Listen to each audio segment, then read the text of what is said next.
పెరటాసి మాసంలో చాలా మంది భక్తులు తమ గృహాల్లో శనివారం స్వామివారికి తలిగలు వేసి మొక్కులు తీర్చుకుంటారు. గృహాల్లో తలిగలు వేస్తే శ్రీవారు విచ్చేసి బుజ్జిస్తారనేది అనాదిగా భక్తుల విశ్వాసం.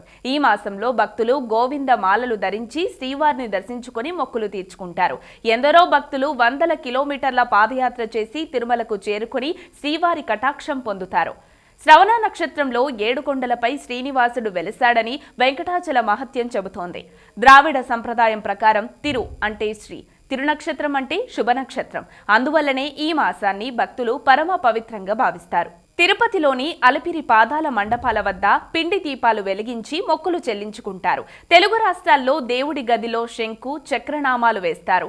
పిండి దీపాలు వెలిగించి తులసి మాలలు సమర్పించి 1, 3, 5 శనివారాల్లో నైవేద్యాలు సమర్పిస్తారు.